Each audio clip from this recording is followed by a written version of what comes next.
நேற்றும் இன்றும் என்றும் மாறாதவராய் இருக்கிறார். உலகம் எல்லாம் மாறி போகலாம், சூழ்நிலைகள் மாறி போகலாம். ஆண்டவராகிய இயேசு கிறிஸ்து என்றென்றைக்குமே மாறாதவராய் இருக்கிறார். அந்த மாறாத ஆண்டவராகிய இயேசு கிறிஸ்துவின் நாமத்தில் வந்திருக்கிறவர்கள் யாவருக்கும் என்னுடைய அன்பின் வாழ்த்துக்களை நான் தெரிவித்துக் கொள்கிறேன். கடந்த ஜூன் மாதத்தில் பி ப்ரிப்பேர்ட் என்று சொல்லி அநேக தலைப்புகள் ஒரு 3 வாரங்கள் பேசியிருக்கிறோம். இந்த நாளிலே கூட அந்த செய்திகளை நம்ம பார்க்கும்போது என்னத்தை நாம் ஆயத்தம் செய்ய வேண்டும், நம்முடைய வழிகளை ஆயத்தம் செய்ய வேண்டும், எப்படி ஆயத்தம் செய்ய வேண்டும் என்று சொல்லி அநேக வார்த்தைகளை நாம் பார்த்திருக்கிறோம். இந்த நாளிலே கூட செய்திகளை நாம் எடுத்துக்கொள்ளும் போது அதை நாம் தியானித்து என்ன ஆண்டவரே நாம் பேச வேண்டும் என்று சொல்லும் போது நம்முடைய சூழ்நிலைகள், இயற்கை உலகத்தில் நடந்து கொண்டிருக்கிற சம்பவங்கள் நம்முடைய கண்களுக்கு முன்னால் வந்து நிற்கும் போது திரும்பவும் நாம் பேசின வார்த்தைகள் தான் நம்மளுக்கு ஞாபகம் வருகின்றது. ஆயத்தப்படு ஆயத்தப்படு என்று சொல்லி விசுவாசிகளும் ஆமென் சொல்லுங்க. கடந்த வாரத்தில் நீங்கள் பார்த்திருக்கிற காரியம், ரஷ்யாவில் என்ன ஆச்சுங்க, எத்தனை பேர் நியூஸ் பார்த்தீங்க? அர்த்குவேக் ஆச்சு. அர்த்குவேக் ஆனதுனால எந்தெந்த இடத்துலலாம் அமெரிக்கா, சைனா, ஜப்பான் இங்கே எல்லா இடத்துலையும் சுனாமி வந்து அநேக அழிவுகள், பில்டிங் எல்லாம் விழுந்து, நீங்கள் எல்லாரும் நியூஸ் பார்த்தீங்களா இல்லையான்னு தெரியல. சீக்கிரத்தில் எங்கெங்கே என்னென்ன நடக்க போகுது தெரியல. கர்த்தர் எல்லா காரியத்தையும் அவருடைய சித்தத்தின்படி, அவர் போட்டு வைத்த திட்டத்தின்படி எல்லாமே நடக்கும். விசுவாசிகள் ஆமென் சொல்லுங்க. இது நடக்கிற வேளையில தான் கர்த்தர் அவருடைய பிள்ளைகளை பாதுகாத்து கொடுத்தார். இது நடக்கும் போது தான் கர்த்தர் அவருடைய பிள்ளைகள் மேல கண்களை நோக்கமா வைப்பார். இது நடக்கும் போது மட்டுமே தான் அவருடைய பிள்ளைகளை எங்கே கொண்டு போகணுமோ அங்க கரெக்டா கொண்டு போக அவர் வல்லவராய் இருக்கிறார். இந்த இடத்துக்கு நம்ம போகிறதுக்கு தான் ஒவ்வொரு நிமிஷமும் ஒவ்வொரு நாட்களும் நாம் என்ன செய்ய வேண்டுங்க, ஆயத்தப்பட வேண்டும். So we need to prepare ourselves to meet our living God. We need to prepare ourselves to reach one place. Hallelujah. இங்கே ஒரு இடத்துக்கு நம்ம ஜீவிக்க நம்ம போகிறோம். அந்த போகிற இடத்துக்காக நாம் ஆயத்தப்பட வேண்டும். இந்த நாளில் எடுத்துக்கொண்ட செய்தியின் தலைப்பு prepare your heart for the Lord. கர்த்தருக்கு உங்களுடைய இதயத்தை என்ன செய்யுங்கள், ஆயத்தப்படுத்துங்கள். என்னங்க, கர்த்தருக்கு உங்களுடைய இதயத்தை ஆயத்தப்படுத்துங்கள். சோ நம்ம கர்த்தருக்கு ஒரு காரியத்தை நாம் ஆயத்தப்படுத்த வேண்டும் என்றால் நம்முடைய வீடு அல்ல, நம்முடைய குடும்பம் அல்ல, நம்முடைய நமக்கு இருக்கிற பொருட்களை அல்ல, ரோடு அல்ல. ஆமென், அல்லேலூயா. இல்ல பலவிதமான காரியங்கள் நாம் அனுபவித்துக் கொண்டிருக்கிற அனுதினமான காரியத்தை அல்ல நாம் ஆயத்தம் பண்ண வேண்டியது நம்முடைய இதயம் ஒன்றே. விசுவாசிகள் ஆமென் சொல்லுங்க. 1 சாமுவேல் 7 அதிகாரம் 8வது வசனத்தை நான் வாசிக்கும் போது 1 Samuel chapter 7 verse 3. அப்பொழுது சாமுவேல் இஸ்ரவேல் குடும்பத்தார் யாவரையும் நோக்கி, நீங்கள் உங்களுடைய இதயத்தோடு கர்த்தருக்கு திரும்புவீர்களானால் அந்நிய தேவர்களையும் அஸ்தரத்தையும் உங்கள் நடுவிலிருந்து விலக்கி உங்கள் இதயத்தை கர்த்தருக்கு நேராக்கி அவர் ஒருவருக்கே ஆராதனை செய்யுங்கள். உங்களுடைய இதயத்தை கர்த்தருக்கு நேராக நீங்கள் திருப்பி அவர் ஒருவருக்கே ஆராதனை செய்யுங்க. So prepare your heart to the Lord and serve only for Him.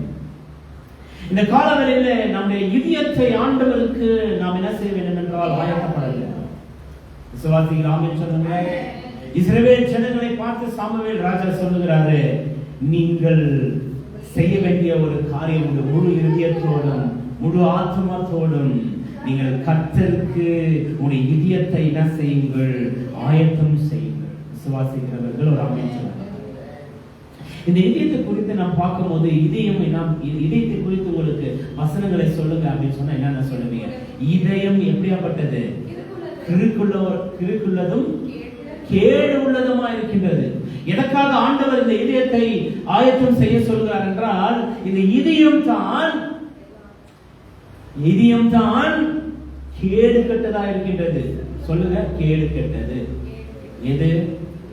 யாருடைய இதயம்? கை காமிச்சு சொல்ல வேண்டாம், இப்படி சொல்லுங்க. யான் இதயம், என்ன இதயம்? கேடு கெட்ட இதயம். என்னென்னலாம் யோசிக்க தெரியுமா? எங்க இருக்கு இது? எங்கேயா இங்கேயா? இது எங்க இருக்கா? இங்க இருக்கா? மனுஷனுடைய உடம்புக்கு சம்பந்தப்பட்ட இதயம் இங்க இருக்கின்றது. அல்லேலூயா. ஆனால் உண்மையான இதயம் யோசிக்கக்கூடியது இங்க இருக்கின்றது.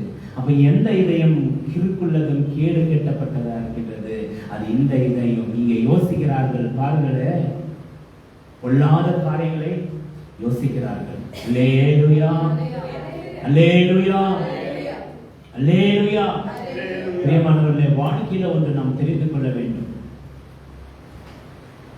வாழ்க்கையில் நாம் தெரிந்து கொள்ள வேண்டிய காரியம் என்னென்றால், ஒருவருக்கு நல்லதை நாம் இந்த இதயத்தில் நினைக்காமல் போனாலும் பரவாயில்ல, ஆனா யாருக்கும் எந்த விதமான கெடுதலும் இந்த இதயத்தில் நினைக்க கூடாது. வேதவசனம் சொல்கிறது, இதயம் கேடு கெட்டதும் கிறுக்குள்ளமானவை. கிறுக்கா யோசிக்கும். எவனை விடத்தலாம், எவனை தள்ளலாம், எவனை இறக்கலாம் கீழே, எவனை வந்துட்டு ஒரு முன்னேறாதபடிக்கு அவனை தாழ்த்தி பார்க்க வேண்டுமோ, இப்படிப்பட்ட காரியங்கள்லாம் இந்த இதயமானது யோசித்துக் கொண்டே இருக்கும். ஒருத்தரையும் கரத்தை பிடித்து தூக்க வேண்டும் என்று ஒரு நாளும் இந்த இதயம் யோசிக்காது. அதுக்குதான் கேடு கெட்ட ஒரு இதயம் என்று சொல்லுகிறது. நல்லதை நினைக்காத ஒரு இதயம் சொல்லுகிறது. ஆனால் இந்த இதயத்திற்கு ஆண்டவர் சொல்லுகிறாரு, நான் வாசம் செய்கிறேன். அல்லேலூயா. எனக்கு நீ ஒரு இடத்தை கொடுப்பாயா? உன் இதயத்துல நான் வாசம் செய்ய. விசுவாசிக்கிறவர் ஆமென் சொல்லுங்க. அதனால சாமுவேல் சொல்லுகிறாரு, prepare your heart to the Lord. முழு இதயத்தோடு முழு ஆத்மாவோடு கர்த்தரிடத்தில் நீங்கள் திரும்புவீர்கள் என்றார். உங்களுடைய இருதயத்தை கர்த்தருக்கு நேராக்கி. When you read in English Bible, it says, prepare your heart for the Lord and serve Him only. இந்த ஒன்லி என்ற காரியம் எதுக்காக இருக்கின்றால், He is the only living God. Amen சொல்லலாமா? He is the only true God. He is the creator. He is the Alpha. He is the Omega. He is the beginning. He is the end. And without Him there is no God to worship. Amen. அதுக்காக தான் Samuel சொல்லுகிறாரு, முழு இதயத்தோடு முழு ஆத்மத்தோடு என்ன செய்ய? கர்த்தரிடத்துல அவன் இதயத்தை ஆயத்தப்படுத்து. ஆமென். கர்த்தர் இதயத்தை பார்க்கிறாரா, முகத்தை பார்க்கிறாரா? இருக்கிறீங்களா யாருன்னா? கர்த்தர் முகத்தை பார்க்கிறாரா, இதயத்தை பார்க்கிறாரா? முகத்தை பார்த்துட்டு அழகா இருக்கிறாங்கன்னு அவங்க நேசிக்குவாரா? முகத்தை பார்த்துட்டு அவங்க நல்லா இல்லை அப்படின்னு விட்டு போயிடுவாரா? கர்த்தர் முகத்தை பார்க்கிற தேவன் அல்ல, கர்த்தர் இதயத்தை பார்க்கிற தேவன். அநேக கசப்புகளை இதயத்தில் வைத்துக் கொண்டிருக்கிறார்கள். அநேக வெறுப்புகளை கிறிஸ்தவர்கள் இதயத்தில் என்ன செய்கிறார்கள்? வைத்துக் கொண்டிருக்கிறார்கள். அநேக போராமைகளை இந்த இதயத்தில் வைத்துக் கொண்டிருக்கிறார்கள். மன்னிக்க முடியாத காரியங்களை இந்த இதயத்தில் வைத்துக் கொண்டிருக்கிறார்கள். கடைசி காலத்தில் நாம் வாழ்ந்து கொண்டிருக்கிறோம். The climate says that the world is going to end. The situation says the world is going to end. Amen. Hallelujah. The nature says that the world is going to end, but the human never think a minute that the world is going to be end. Amen. Hallelujah. பல இயற்கை சொல்லுகின்றது உலகம் முடிவுக்குள்ளே போகின்றது என்று சொல்லி, எல்லா விதமான சூழ்நிலைகள் சொல்லுகின்றது, நடந்து கொண்டிருக்கிற சம்பவங்கள் சொல்லுகின்றது, இந்த உலகம் இனி இருக்க போவதில்லை, அது அழிந்து போகுது என்று சொல்லி. ஆனால் ஆறு அறிவு இருக்கிற மனுஷனுக்கு ஒரு நாளும் ஒரு நிமிஷமும் அவனுக்கு அந்த யோசனையே வராது, நாம் இந்த பூமியில நிரந்தரமா இருப்பது இல்லை, பூமி அழிந்து போகின்றது, அந்த பூமியை விட்டு நாம் போகும்போது கர்த்தரை நான் சந்திக்க நான் என்னெல்லாம் ஆயத்தப்பட வேண்டும் என்று மனுஷனுக்கு அறிவில்லை. இந்த வீடியோஸ் சிலர் பார்த்து கொண்டிருக்கும் போது இந்த மிருகங்கள் அனிமல்ஸ், எக்ஸாம்பிள் டாக், எந்த விதமான மிருகம் இருந்தாலும் சரி, ஒரு இடத்துல ஒரு பாதாளத்துல கீழே போயிட்டு ஒரு குழந்தை விழுந்துட்டு இருக்குது, ஒரு ஏனை போகுது, எலிஃபண்ட், சரிங்களா? அந்த எலிஃபண்ட் போய் என்ன செய்யுங்க, வெறி பிடிச்ச எலிஃபண்ட் போட்டு மிதிச்சிடோ இல்லை தூக்கி விசிறடிக்கிறோம். ஜனங்கள் மேல இருக்கிறவங்க பார்க்குது, கீழே போய் அந்த குழந்தைய தூக்கி அந்த தும்பில அப்படியே ஜனங்கிட்ட கொடுக்குது. எவ்வளவு பெரிய விஷயம்! ரியாலிட்டி வீடியோ, ஏதோ கிராபிக்ஸ் இல்லை. இப்படி நாய்கள் கூட 5 அறிவு படைத்திருக்கிற அந்த அறிவுகள் என்ன செய்யணும், அவ்வளவு ஞானமாக அறிவை யூஸ் பண்ணி, சில இடத்துல ஏதோ ஒரு ஆபத்து வருதுன்னா போய் எஜமானை அது தடை செய்கின்றது, போவாத கொலைச்சு போவாதன்னு சொல்லுது. இவரு என்ன இந்த மாதிரி எண்ணிக்கை இல்லாத கொலைக்கிறீங்க போறாரு பாரு, அங்க ஆபத்து. ஆனா என்ன கொலிக்கிறிய நீ, எதற்காக நீ என்ன என்ன தடை பண்றேன்னு ஏதோ ஒண்ணு இருக்கும்னு நினைச்சா வித்தின் செகண்ட் டமால். 6 அறிவு படைத்த நம்ம மனுஷனுக்கு அந்த அறிவு இல்லை. நெக்ஸ்ட் மூமெண்ட் என்ன நடக்கும், நம்ம எப்படி கர்த்தருக்கு ஆயத்தப்பட வேண்டும் என்று மனுஷனுக்கு அந்த நினைவில்லை. இந்த நினைவில் அநேக காரியத்தை போட்டு ரொப்பி கொள்கிறார்கள். இந்த நினைவுக்குள்ள, இந்த மனதுக்குள்ள அநேக காரியத்தை ரொப்பி கொள்கிறார்கள். அல்லேலூயா. ஒரு பழமொழி இருக்கு, ரொம்ப அருமையான பழமொழி, அது உண்மையான பழமொழிங்க. அகத்தின் அழகு முகத்தில் தெரியும். உன் அகத்தில் நீ வைத்துக் கொண்டிருக்கிற எல்லா கசப்புகள், வேதனைகள், போராண்மைகள் எல்லாமே உன் முகத்துல ஈஸியா கண்டுபிடிச்சிடலாம். ஏமே இருக்கிறவங்க ஆமைன்னு சொல்லுங்க. ஆனா அதிலேயே அந்த அகத்துல இருக்கிற எல்லா விதமான மகிழ்ச்சியான காரணம், நல்ல குணங்கள், உன் நல்ல இதயத்தை உன் முகமானது அழகாக வெளிப்படுத்து. ஏமே யாருன்னா இருக்கிறீங்களா இங்க? உன் முகத்தை பார்த்தா கண்டிப்பா ஒரு மனிதன் சொல்ல முடியும் உன் அகத்துல என்ன இருக்கு என்று சொல்லி. அகத்தை நாம் என்ன செய்ய வேண்டும்? முதலாவது சுத்தமாய் வைத்துக் கொள்ள வேண்டும். அகத்தை நாம் என்ன செய்ய வேண்டும்? கர்த்தருக்கு என்று ஆயத்தப்படுத்த வேண்டும். இந்த அகத்தில் இருப்பது எல்லாம் கர்த்தருடைய குணங்கள் மட்டுமே தான். இந்த அகத்தில் இருப்பது எல்லாம் இந்த கர்த்தருடைய அந்த பிரசன்னமத்துல தான் நமக்கு இருக்க வேண்டும். எந்த மனுஷன் அந்த இதயத்தை ஆயத்தப்படுத்தி கர்த்தருக்கு வைக்கிறானோ, நிச்சயமா சொல்றேன், நீ எந்த பியூட்டி பார்லருக்கு போக வேண்டாம். கர்த்தருடைய அழகா மாற்றுவார். முகத்துல அந்த அழகு தெரியும். விசுவாசிகள் ஆமென் சொல்லுங்க. ஹalleluya. Try it out. நான் ஏதோ சாதாரணமான காரியத்தை சொல்லல. Try it out. அகத்தை நீ அழகா வைத்துக்கொள். முகத்தை ஆண்டவர் பல அழகா வச்சிருவார். No need to spend, no need to go to any beauty parlor. இருக்கிறவங்க ஆமென் சொல்லுங்க. ஹalleluya. 1 நாளாகமம் 22 அதிகாரம் 19வது வசனம் சொல்லுகிறது, இந்த இதயம் ஆனது கர்த்தரை தேட வேண்டும். ஆயத்தப்படுத்துகிற இந்த இதயம் கர்த்தரை தேட வேண்டும். 1 நாளாகமம் 22 அதிகாரம் 19வது வசனம். இப்பொழுது நீங்கள் உங்கள் இருதயத்தையும் உங்கள் ஆத்மாத்தையும் உங்கள் தேவனாகிய கர்த்தரை தேடுகிறதற்கு நேராக்கி கர்த்தருடைய உடன்படிக்கை பெட்டியையும் தேவனுடைய பரிசுத்த பணிமுட்டுகளையும் கர்த்தருடைய நாமத்திற்கு கட்டப்படும் அந்த ஆலயத்திற்குள் கொண்டு போகும்படி நீங்கள் எழும்பி தேவனாகிய கர்த்தரின் பரிசுத்த ஸ்தலத்தை கட்டுங்கள் என்றார். இதயத்தை எதற்காக ஆயத்தப்படுத்த வேண்டும் என்றால், கர்த்தரை உண்மையாய் தேடுவதற்காக நீங்கள் இதயத்தை ஆயத்தப்படுத்த வேண்டும். Why you have to prepare your heart to seek God? ஆண்டவரை நீங்கள் தேடும்படியாக, தேடி அவரை கண்டுபிடிக்கும்படியாக தேடுகிற எவனும் என்ன செய்வான்? கண்டடைவான். Those who seek will find. ஆமென். நீங்கள் தேடுகிற காரியம் என்னவோ அதை நீங்கள் கண்டுபிடிக்க வேண்டும் என்றால் ஆமென் சொல்லுங்க. ஹalleluya. இந்த இதயத்தை நீங்கள் ஆயத்தப்படுத்த வேண்டும். So why you have to prepare your heart? எதற்காக நீங்கள் இதயத்தை ஆயத்தப்படுத்த வேண்டும் என்றால், கர்த்தரை உண்மையாய் நீங்கள் தேட.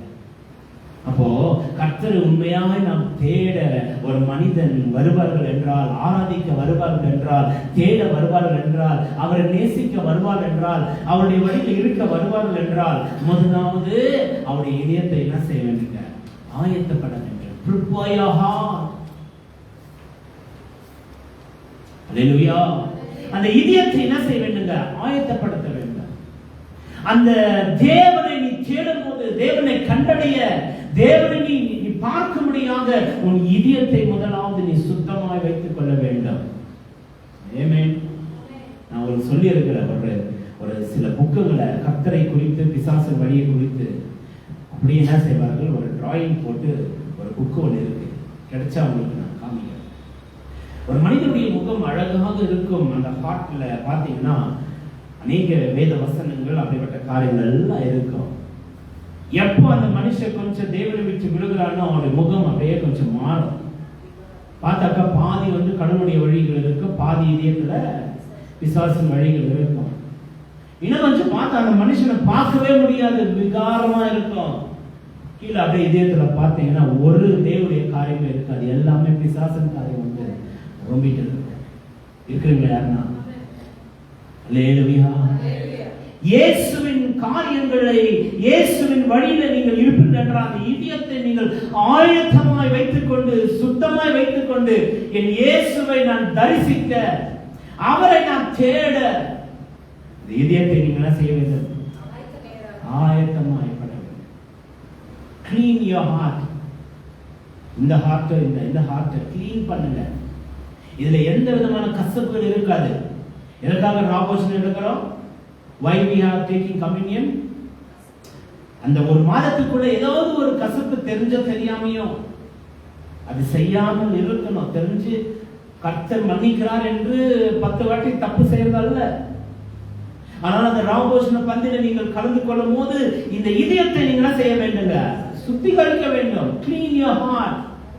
எந்த கசப்பு இல்லாம ராபோஷன் எடுக்கணும், எந்த அசுத்தம் இல்லாமல் ராபோஷன் எடுக்கணும், எந்த யோசனை கெட்ட யோசனை இல்லாமல் ராபோஷன் எடுக்கணும், எந்த மனிதனையும் மன்னிக்காமல் நம்ம ராபோஷன் எடுக்கவே கூடாது. ஆமென். நேசிக்காமல் ராபோஷன் எடுக்கவே கூடாது. அப்படி நீங்க எடுத்தீங்கன்னா அவருடைய ரத்தத்தையும் அவருடைய சரீரத்தையும் நீங்கள் குற்றம் உள்ளவர்களாக எண்ணுறீர்கள் என்று வேதவசனம் சொல்லுங்க. ஆமென். இந்த காலங்களில் என்ன நமக்கு தேவையா இருக்கின்றது? நம்ம இதயத்தை சுத்திகரிக்க வேண்டும். இந்த வசனத்தை நாம் பார்க்கும்போது கர்த்தரை தேடுகிற காரியத்துக்கு நீங்கள் என்ன செய்யப்பட வேண்டும் என்றால் ஒரு இதயத்தை நீங்கள் ஆயத்தப்படுத்த வேண்டும். நீதிமொழிகள் 4:23 சொல்கிறது,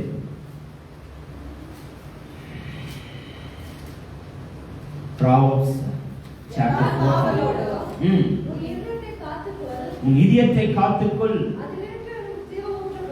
ஆமென். எதற்காக இந்த இதயத்தை நீங்கள் ஆயத்தம் செய்ய வேண்டும் என்றால், இந்த இதயத்தை நீங்கள் எல்லா காவலோடு நீங்கள் காத்துக்கொள்ளும் போது ஜீவ ஊற்று அதிலிருந்து புறப்படும். ஆமென். அல்லேலூயா. உங்களுடைய இதயத்தை நீங்கள் எல்லா காவலோடு எந்த அசுத்தம் போகாதபடிக்கு, எந்த விதமான டஸ்ட் போகாதபடிக்கு, எந்த விதமான பூச்சிகள் போகாதபடிக்கு, எந்த விதமான என்ன செய்யாத பாசைகள் போகாதபடிக்கு நீங்கள் சுத்தமாய் வைத்துக் கொண்டால் அங்கிருந்து ஒரு ஜீவ ஊற்று உங்களுக்கு புறப்படும். அவன் பேசுகிற ஒவ்வொரு நாவில பேசுகிற ஒவ்வொரு வார்த்தையும் இயேசுவை பேசாமல் எந்த வார்த்தையும் இருக்காது. என்னோட கூட இருக்கிற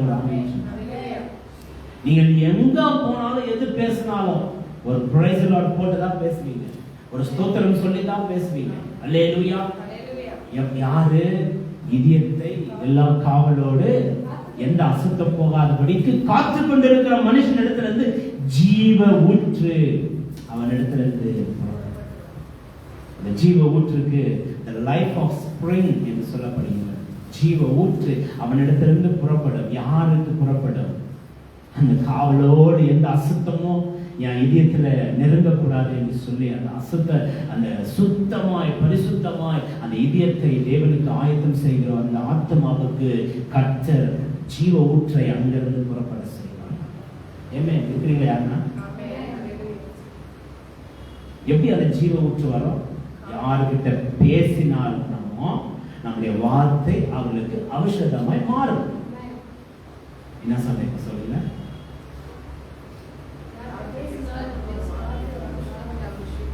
இன்னொரு வார்த்தையில சொல்லுங்க, வேற வார்த்தையில நம்ம பேசினா அவங்களுக்கு மருந்தா மாறும்.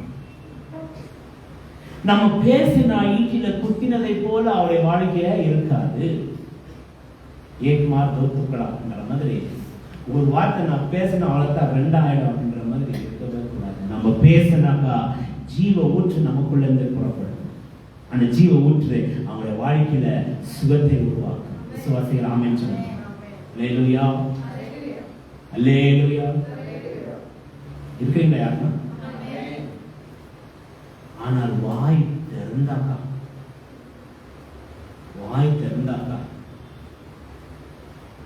காவேரி ரிவர் அப்படியே திறந்து விட்ட மாதிரி பாயுது. அப்படியே ஜீவ ஊற்று இல்லை. அந்த ரிவர் அந்த டேம்ல இருந்து சும்மா ஒரு அடி திறந்தாக்கா எப்படி ஃபாஸ்டா போதும் அப்படியா நம்முடைய வாயிலிருந்து வருகின்றது. இருக்கிறத விட இந்த உலகத்துல வேண்டாம் சாமி அப்படின்ற மாதிரி சில பேருடைய வாழ்க்கை மாறுகிறது. ஆனால் ஒரு இதயத்தை நீங்கள் சுத்தமாக வைத்துக் கொண்டால் உங்களுடைய வாயிலிருந்து வருகிற காரியங்கள், உங்களுடைய கண்கள் இருந்து பார்க்கிற காரியங்கள், கேட்கிற காரியங்கள், போகிற இடங்கள், செய்கிற காரியங்கள் எல்லாமே ஜீவ ஊற்று உங்களிடத்திலிருந்து புறப்படும். இருக்கிறீங்களா யாருன்னா? வாசித்த அந்த சங்கீதத்துல 10 அதிகாரம் 17வது வசனத்தை நீங்கள் வாசிக்கும் போது 10:17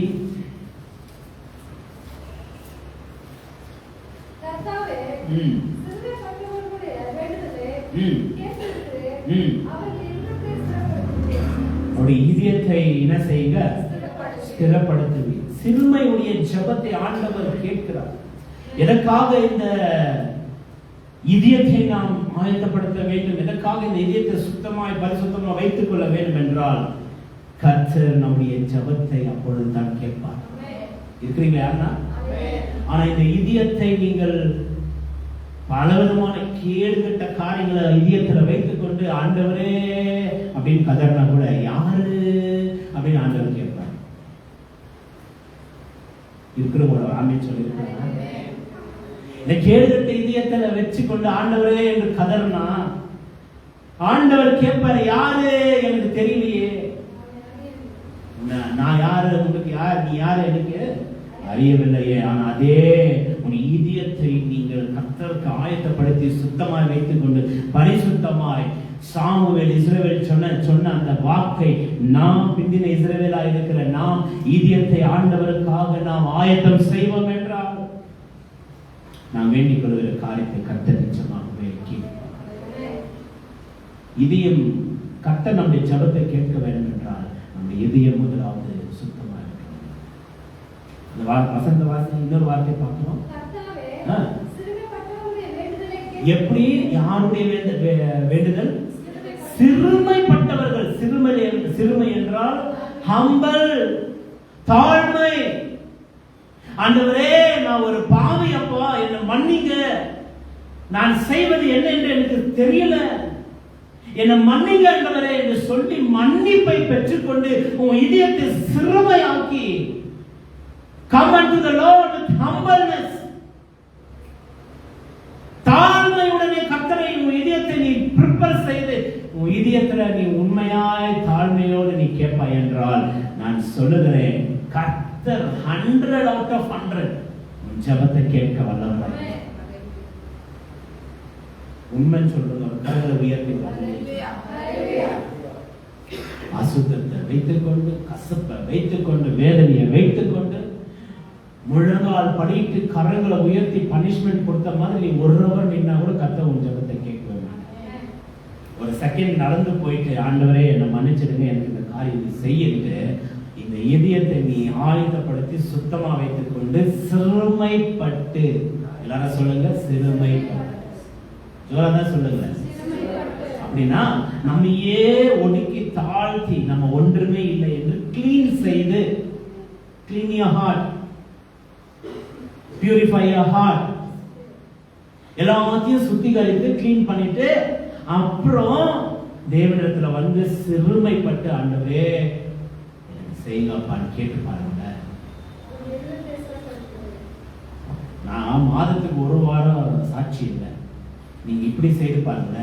வாரம் பாஸ்டர் ஒரு சாட்சி சொல்லணும், பிரதர் ஒரு சாட்சி சொல்லணும், நான் சொல்றேன், நான் கொடுக்கறதுக்கு முன்னாடி நீங்க வந்து 2 நிமிஷம் பேசணும் அப்படின்னு கேட்பீங்க. இருக்கிற ஒரு ஆமென் சொல்லுங்க. அல்லேலூயா. ஒவ்வொருடைய வாழ்க்கையிலும் சாட்சி இருக்க வேண்டும். சாட்சி இருக்க வேண்டும் என்றால் மனதை கர்த்தருக்கு சுத்தமா, இதயத்தை கர்த்தருக்கு சுத்தமாக்க வேண்டும். இந்த சுத்த இதயத்தோடு கர்த்தரிடத்துல வந்து சிறுமைப்பட்டு ஜெபம் பண்ணுங்க. அல்லேலூயா. சிறுமைப்பட்டு ஜெபிக்கிறவருடைய ஜெபத்தை ஆண்டவர் கேட்டு கேட்பார். அல்லேலூயா. இங்க வேதத்துல ஒரு மனிதனை நம்ம பார்க்கிறோம். இந்த இதயத்தை எவ்விதமாக அவன் ஆயத்தம் செய்தான் என்று சொல்லி ஒரு மனுஷனை நாம் பார்க்கலாம். எசராவின் புஸ்தகம் 7ஆம் அதிகாரம் 10வது வசனம். இந்த மனிதனிடத்திலிருந்து அவன் இதயத்தை எவ்விதமாக அவன் ஆயத்தம் செய்தான் என்ற ஒரு உதாரணத்தை நாம் எடுத்துக்கொண்டு இந்த செய்தியை நாம் பார்க்க போகிறோம். எசரா 7ஆம் அதிகாரம் 10வது வசனம். கர்த்தருடைய வேதத்தை ஆராயவும் அதின்படி செய்யவும் இஸ்ரவேலிலே கட்டளைகளையும் நீதி நியாயங்களையும் உபதேசிக்கவும் எஸ்ரா தன் இருதயத்தை பக்குவப்படுத்தியிருந்தான். ஆமென். அல்லேலூயா. 7ஆம் அதிகாரம் 10வது வசனம் எடுத்துட்டீங்களா எல்லாரும்? Praise the Lord. இந்த எஸ்ரா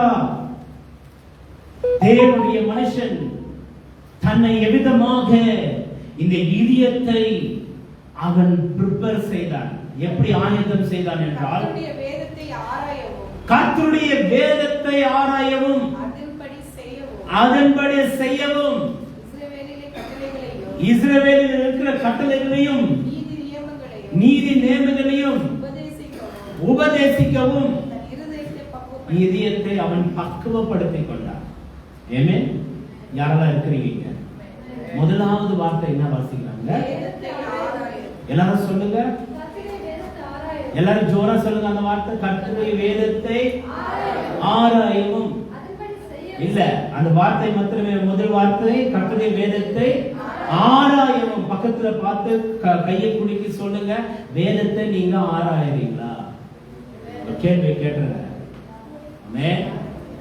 அல்லேலூயா. இந்த வேதம் வீட்டுல எத்தனை பேர் இருக்கிறீங்களோ வேதத்தை மாத்திரம் யாரும் ஷேர் பண்ணக்கூடாது. கொஞ்சம் பைபிள் கொடு, உங்க பைபிள் நான் எடுத்துன்னு போறேன், பைபிள் நான் எடுத்துன்னு போறேன்னு யாரும் சொல்லவே கூடாது. Everybody should have an individual Bible. ஒவ்வொருக்கும் ஒவ்வொரு வேதத்தை நாம் இருக்க வேண்டும். சிறு பிள்ளைகளா இருந்தாலும் வேதம் இருக்க வேண்டும். இந்த வேதத்தை அவன் எஸ்ரா எவ்விதமாய் அந்த இதயத்தை அவன் ஆயத்தம் செய்தான் என்றால் வேதத்தை ஆராயவும். நம் தேவனுடைய பாதத்தில் நம்முடைய இதயத்தை நாம் என்ன செய்ய வேண்டும்? ஆயத்தப்படுத்த வேண்டும் என்றால் தினதோறும் நாம் என்ன செய்ய வேண்டும்?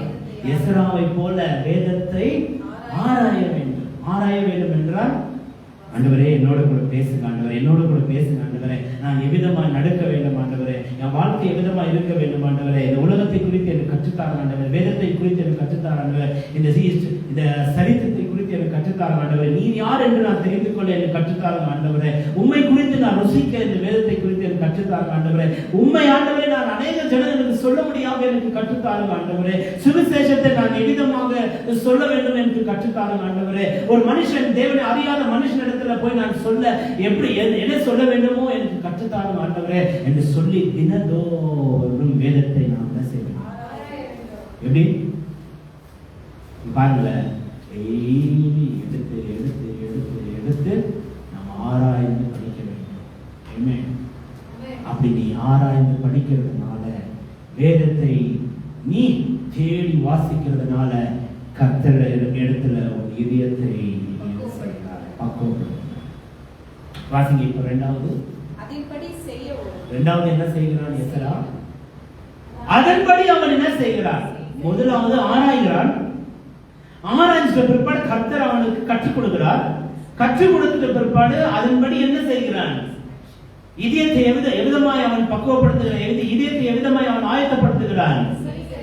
அவன் ஆராய்ந்த காரியத்தை எடுத்துக்கொண்டு இன் பிராக்டிஸ் பிராக்டிக்கல் அவன் செய்கிறான். Practical is doing an action. இந்த நாளில் அநேகர் சபைக்கு வருகிறார்கள், அநேகர் செய்தியை கேட்கிறார்கள். இந்த ஞாயிற்றுக்கிழமை செய்தி கேட்கிறதோட போச்சு. இந்த டோர் வெளியே போனதும் அவனுடைய சொந்த குணங்கள் வந்து விடுது. ஒருவேளை கர்த்தர் இந்த வார்த்தைகளை பேசிக் கொண்டிருக்கும்போது உங்க மனதில் சொல்லுகிறது, ஆமா நான் கூட தப்பு செய்யறதா, கடவுளை என்ன மன்னிக்கணும், நல்லா ஒப்பு கொடுத்துட்டு ஜோப் பண்ணிட்டு போறீங்க. வெளியே போனதோ உன் வாசல் அருகிலே ஒருவன் காத்துக் கொண்டிருக்கிறான். அவன் யார்? அவன் எவ்விதமாய் உன்னை விழுங்கலாம் என்று காத்துக் கொண்டிருக்கிறான். ரட்சிக்கிற அவன் உன்னை விட மாட்டான். நீ எவ்வளவு தாண்டிட்டு ஒப்பு கொடுத்தாலும் அவன் உன்னை விட மாட்டான். ஆனா உண்மையான நீ ஒரு தேவனுடைய பிள்ளையா இருந்தால் அவனை மேற்கொள்வது தான் உன்னுடைய பெரிய டாஸ்க். உலகத்தில் உனக்கு ஒரு பெரிய டாஸ்க் என்ன தெரியுமா? வசனத்தை கேட்கிறோம், வசனத்தை ஆராய்கிறோம், ஆனா அதன்படி செய்ய பிசாசானவன் விடமாட்டான். ஆனா அவனை மீறி நீ வந்துட்டு செய்கிறாயே வசனத்தின்படி, அதுதான் கர்த்தர் உன்னிடத்தில் எதிர்பார்க்கிற காரியம். அதுதான் உங்களுடைய ஒரு பெரிய டாஸ்கா இருக்கும். இது இன்னைக்கு இருக்கிற டாஸ்க் இல்ல, வாழ்நாள் முழுவதும் டெய்லி இருக்கிறவனுக்கு ஒரு டாஸ்க். அப்ப எஸ்ரா என்ற தேவனுடைய மனுஷன் என்ன செய்தான் என்றால், அவன் ஆராய்ந்து கொண்டிருந்தான். தேவனுடைய பாதத்தில் உட்கார்ந்து வேதத்தை ஆராய்ந்தான். ஆராய்ந்த பிற்பாடு தேவன் பேசின ஒவ்வொரு காரியத்தையும் அவன் என்ன செய்து கொண்டிருந்தான்? பிராக்டிகலா இன் ஆக்ஷன் அவன் செய்ய மனதை கொடுத்து, மனதை சுத்திகரித்துக் கொண்டு அந்த காரியத்தை அவன் செய்தான். அடுத்து வாசிங்க.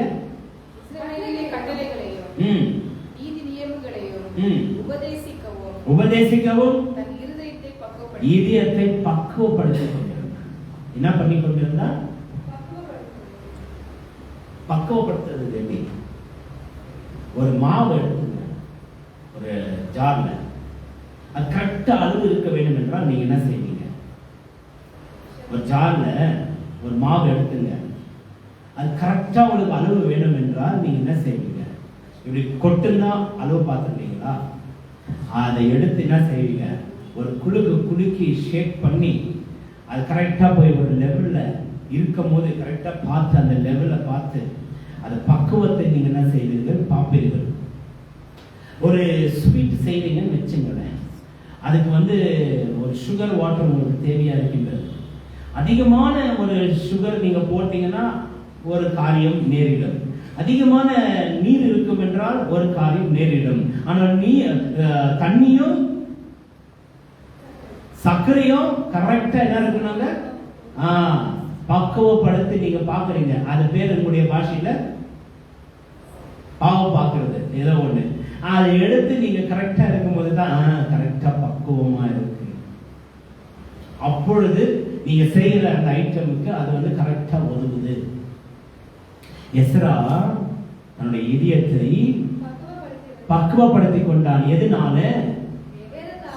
வேதத்தை ஆராய்ந்து அதன்படி செய்து தன்னுடைய இதயத்தை பக்குவப்படுத்திக் கொண்டான். சரியா இருக்கிறேன்னா குலுக்கி பார்க்கிறோம், கரெக்டா இருக்கிறேன்னா சரியா, அமைதா, நான் சொல்றது, நான் பேசுறது கரெக்டா இருக்கா, நான் சொல்றது கரெக்டா இருக்கா, நான் பிரசங்கம் பண்றது கரெக்டா இருக்கா, நான் ஜனங்களுக்கு போய் பேசுறது கரெக்டா இருக்கா என்று சொல்லி வேதத்தை ஆராய்ந்து ஆராய்ந்து ஆராய்ந்து ஆராய்ந்து அதுல செயல்முறையில செய்து செய்து செய்து செய்து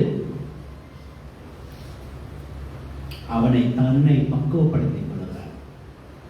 சில ட்ரெஸ் பண்ணிட்டு வரும்போது கேட்பாங்க, நான் எப்படி இருக்கிறேன் அப்படின்வாங்க. இது எப்படி இருக்கு, இது எப்படி இருக்கு, நல்லா இருக்கான்னு கேட்பாங்க. அது தன்னையே புகழ்ந்து கொள்கிற காரியத்தை செய்கின்ற ஒரு காரியம். ஆனால் வேத வசனத்தின்படி உன்னை நீயே யாரிடத்துல கேட்கணும்னு அவசியம் இல்லை. உன்னை நீயே என்ன செய்ய வேண்டுமா? பக்குவப்படுத்திக் கொள்ள வேண்டும். சரி பார்த்துக் கொள்ள வேண்டும். சரியா இருக்கா என்று பார்த்துக் கொள்ள வேண்டும். அது எல்லாமே சரியா இருக்கும் போது ஏமே உன் இதயம் கர்த்தருக்கு ஆயத்தமாய் விசுவாசிகள் அமைச்சு. 6வது வசனத்தை வாசி.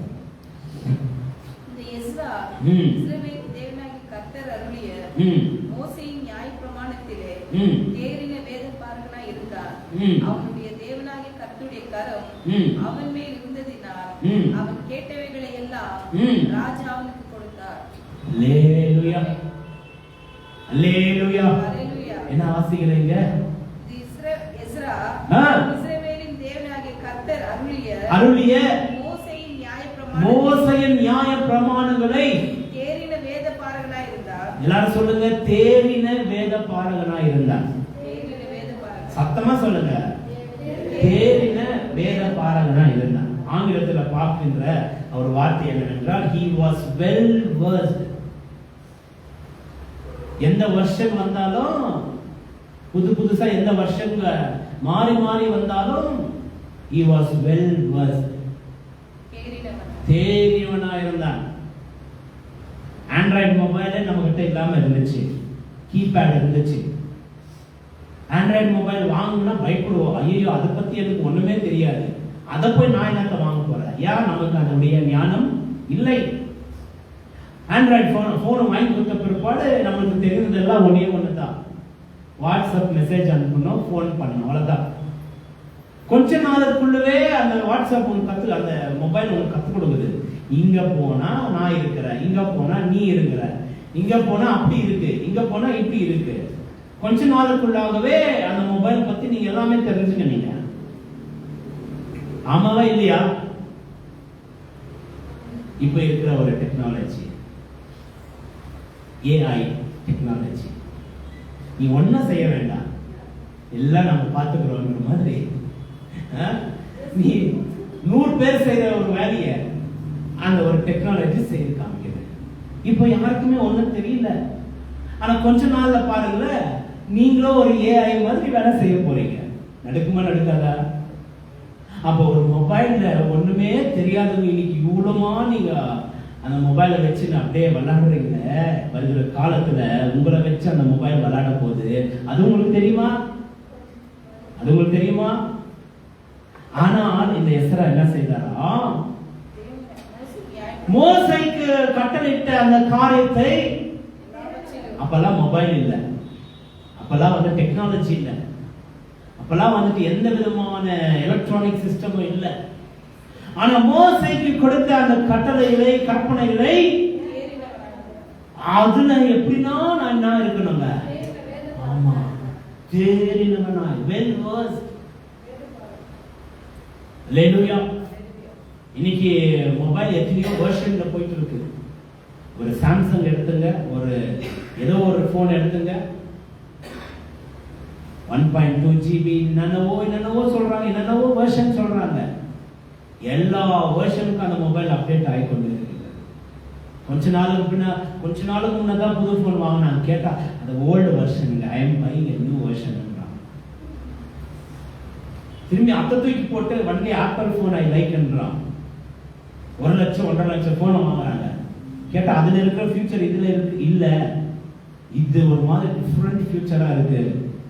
டிஃபரெண்ட் ஃபியூச்சர் உன்ன ஒரு டிஃபரெண்ட் ஃபியூச்சருக்கு கண்டிப்பா இருக்கிறீங்களா யாருன்னா?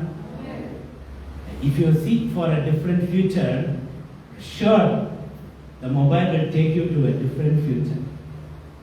You are searching for the different future, but that mobile will take you for the different future. யாரா இருக்கிற ஒரு ஆமென் சொல்லுங்க. யாரும் இல்லாத மாதிரியே இருக்கிறீங்க? இல்லாத ஒரு அல்லேலூயா சொல்லுங்க. அப்ப இருக்கிறீங்க தானே?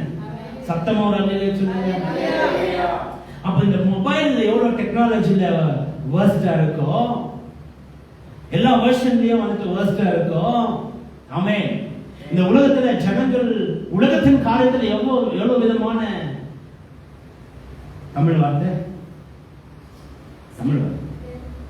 தேறினவராய் இருக்கிறார்களோ, நாம் வேத வசனத்திலையும் எஸ்ராவை போல தேவன் கொடுத்திருக்கிற ஒவ்வொரு கட்டளையும், மோசே கொடுத்திருக்கிற நியாய பிரமாணங்கள் கட்டளையிலும் நாம் என்னவா இருக்க வேண்டுங்க? We should be well versed. தேறினவர்களாக இருக்க வேண்டும்.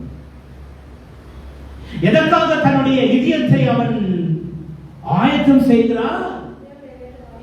தேவனுடைய ஒவ்வொரு வேத வாக்கியங்களை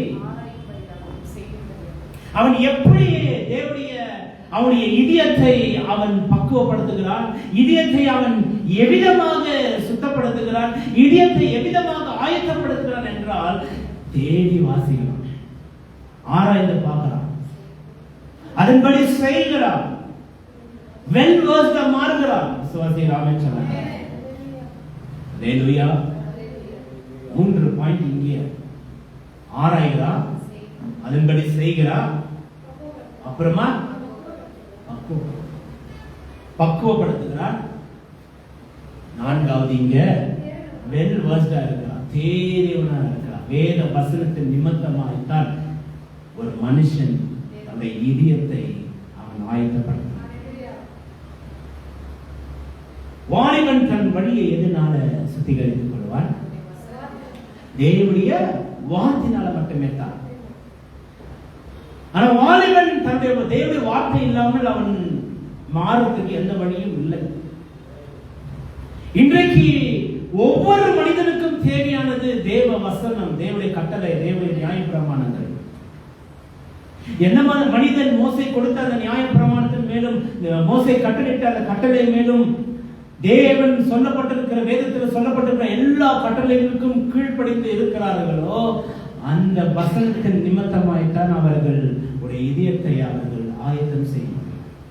How can a man prepare their heart? Only with the word of God, only by searching the word of God, only by doing the word of God, only by well versed by the word of God. Amen. Hallelujah. அவனை தன்னை பக்குவப்படுத்திக் கொள்கிறதுனால, நல்லா புரிஞ்சுங்க, பக்குவப்படுத்திக் கொள்கிற என்னன்னு.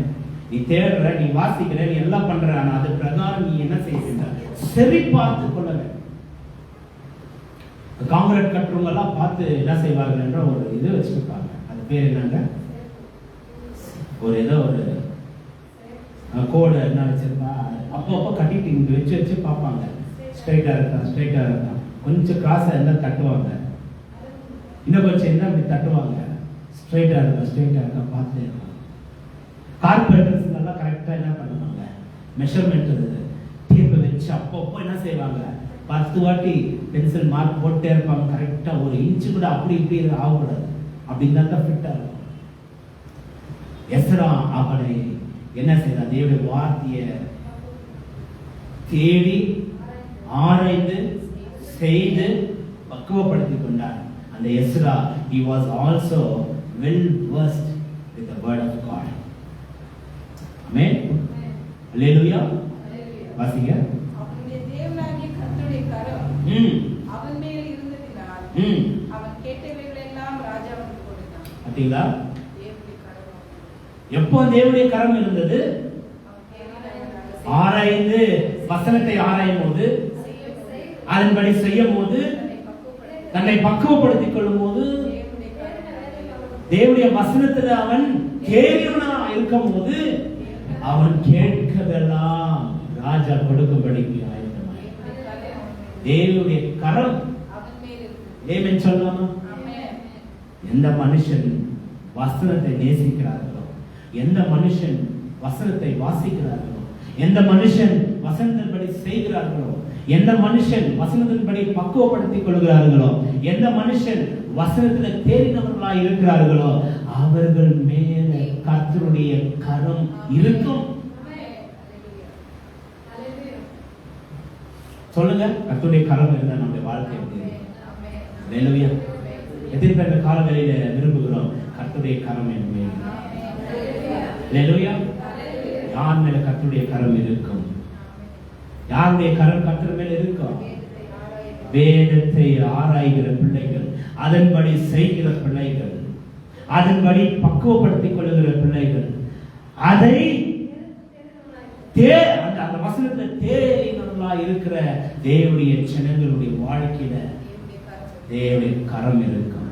அவருடைய கரம் மாத்திரமே நம்மை தொடும் என்றால், அவருடைய கரம் நம்ம மேல இருக்கும் என்றால், நீ என்ன காரியத்தை கேட்டாலும் கர்த்தர் தர வல்லவர்.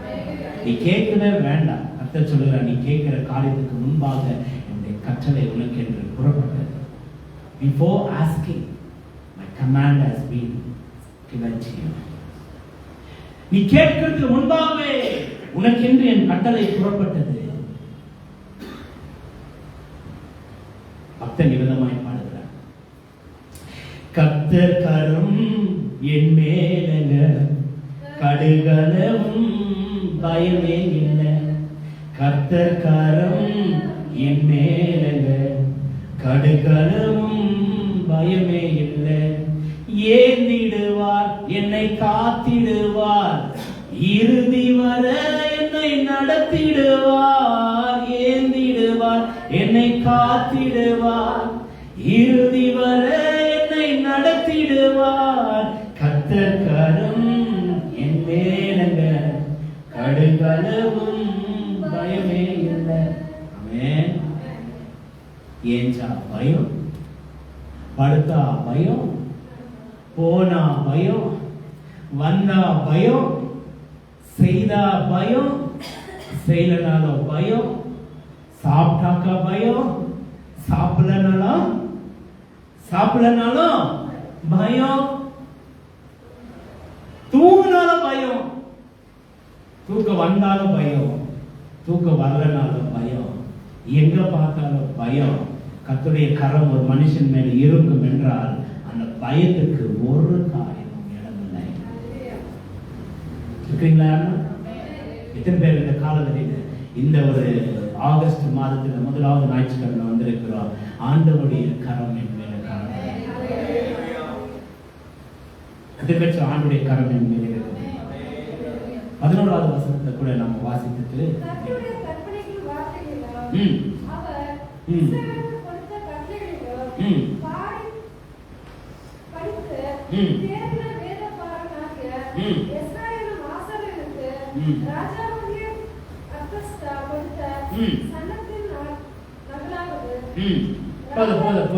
இங்கே நம்ம என்ன வாசிக்கிறோம் என்றால் எசராவை குறித்து வார்த்தையிலும்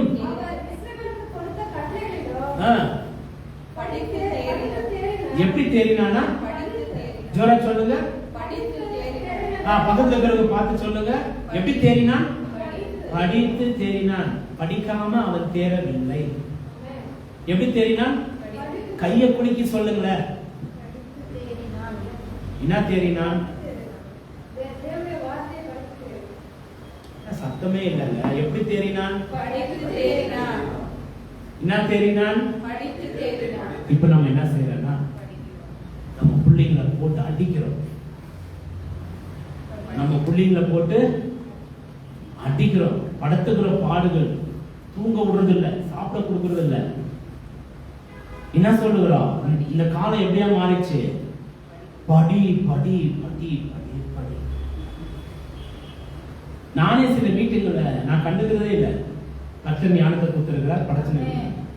சில வீட்டுல வந்துட்டு எந்த நேரம் புக்க வச்சுட்டு படி படி படி கத்திருக்கிறாங்க. எழுதிய ஹோம்வொர்க். ஆனா நம்ம படிக்கிறோமா வேத வசனத்தை? ஒரு கேள்வி. Are we turning the chapters? Are we opening the Bible, sitting in the presence of God and reading the Bible? நம்ம படிக்கிறோமா? இப்ப எஸ்ராவை குறித்து சொல்லுகின்றது, அவன் ஆராய்ந்தான், செய்தான், பக்குவப்படுத்திக் கொண்டான், தேறினவனாய் ஆனான். இப்போ படிக்கிறான், படித்து தேடுகிறான். இன்னும் ஆராய்ந்தாலும் உண்டுங்க. இப்ப டெய்லி என்ன ஆயிடுச்சு அவனுக்கு பிராக்டிஸ் லைஃப்ல. படிக்கிறதுக்கு அவனுக்கு பிராக்டிஸ் ஆகுது. நான் படிக்கணும். உலகத்துல எந்த புஸ்தகத்தை படிக்கலாம். ஆமென். எல்லாமே ஒரு ஞானத்தை குறித்து தான். எல்லாமே ஞானத்துக்காக தான் நீ படிக்கிற எல்லா புக்ஸையும். ஆனா வேதத்தை நீ படிக்கும் போது உன் ஜீவ வாழ்க்கைக்கோசரம், உன்னுடைய இட்டர்னல் லைஃப்க்கோசரம் நீ தேடி வாசிக்க வேண்டாம். விசுவாசிகள் ஆமென் சொல்லுங்க. அல்லேலூயா, அல்லேலூயா. ஆயினாலும் பிரியமானவர்களே, கர்த்தருடைய கரம் நம்ம மேல் இருக்க வேண்டும் என்றால் சும்மா எல்லாரும் மேலே கர்த்தருடைய கரம் அப்படி இருக்குமா? இதயத்தை யார் சுத்தமாய் வைத்துக் கொண்டிருக்கிறார்களோ, இதயத்தை யார் பரிசுத்தமாய் வைத்துக் கொண்டிருக்கிறார்களோ, இதயத்தை யார் கர்த்தருக்கு என்று ஆயத்தம் செய்கிறார்களோ அவருடைய மேல் கர்த்தருடைய கரம் இருக்கும். இதயத்தை எவ்விதமாய் ஆயத்தப்படுத்த வேண்டும் என்றால், தன்னுடைய வசனத்தை ஒரு மனுஷன் நேசிக்கும் போது இதயத்தை அவன் ஆயத்தமாய் மாற்றி விடுகிறார். வசனத்தை அவன் ஆராயும் போது இதயத்தை அவன் ஆயத்தம் செய்கிறான். வசனத்தின்படி அவன் நடக்கும் போது இதயத்தை அவன் ஆயத்தம் செய்கிறான். விசுவாசி ராமே சொல்லுங்க. வசனத்தின்படி அவன் பக்குவப்படுத்திக் கொள்ளும் போது அவன் என்ன செய்கிறான்? இதயத்தை கர்த்தருக்கு என்று ஆயத்தம் செய்கிறான். அல்லேலூயா. அந்த வசனத்தின்படி அவன் தேறினவனாய் இருக்கும் போது அவனுடைய இதயத்தை கர்த்தர் என்ன செய்கிறார்? ஒரு மனிதன் ஆயத்தம் செய்கிறான். ஆமென் சொல்லலாமா? அதை விடாமல் தினதோறும் அதை வாசித்துக் கொண்டே இருக்கும் போது ஒரு மனுஷன் தன்னுடைய இதயத்தை அவன் கர்த்தருக்கு என்று ஆயத்தம் செய்கிறான். அவன் மேல் கர்த்தருடைய கரம் இருக்கும். அவனுக்கு நடக்காத அதிசயம் ஒன்றுமே இல்லை. அவனுக்கு கர்த்தர் எல்லா காரியத்தையும் கையிட்டு செய்யும் எல்லா காரியத்தையும் வாய்க்க செய்வான். அல்லேலூயா. செய்ய வேண்டிய ஒரு காரியம், இதயத்தை கர்த்தருக்கு என்று ஆயத்தப்படுத்த வேண்டும். எப்படி ஆயத்தப்படுத்த வேண்டும் என்பது எஸ்ரா நமக்கு கற்றுக் கொடுத்திருக்கிறார். இந்த இடத்தை விட்டு போகும்போது, Lord, I want to prepare my heart for you. Amen. இத்தனை பேர் சொல்ல போறீங்க. எப்படி நீங்கள் ஆயத்தப்படுத்த வேண்டும்? ஒரு மனுஷன் நமக்காக உதாரணமாக இருக்கிறார். தேடினான், ஆராய்ந்தான், நடந்தான், செய்தான், பக்குவப்படுத்திக் கொண்டார், வெல் வர்ஸ்டா மாறினான், தேறினவனாய் மாறினான். ஆனா தினத்தோறும் கேப் விடாம அவன் வாசித்துக் கொண்டே இருந்தான். நிறைய பேர் பஸ்ல போகும்போது பைபிளை படிச்சுட்டு போங்க. ஒரு ஆமென் சொல்லுங்க. யார் பாக்குறாங்க பாக்கல, பஸ்ல போற ஜனமா இருந்தா பைபிள் படிச்சுட்டு போங்க. ஆபீஸ்க்கு போறவங்க பைபிள் எடுத்துட்டு போங்க. ஆமென். எத்தனை பேர் ஆமென் சொல்றீங்க? நேரக்கடி முதல்ல பைபிளை மொபைல்ல பார்க்க வேண்டாம், கம்ப்யூட்டர்ல பார்க்க வேண்டாம், அழிந்து போகிற காரியங்கள். ஆனால் கையில பைபிள் எடுத்துட்டு போங்க. டைம் கிடைக்கும் போது ½ an hour உட்கார்ந்து படிங்க. உன்னை பார்க்கணும், படிக்கிறவங்க பார்க்கணும். இவ்வளவு பெரிய ஆட்கள் என்று நினைக்கணும். உன்னை பார்த்து மற்றவர்கள் பைபிளை படிக்க கற்றுக்கணும்.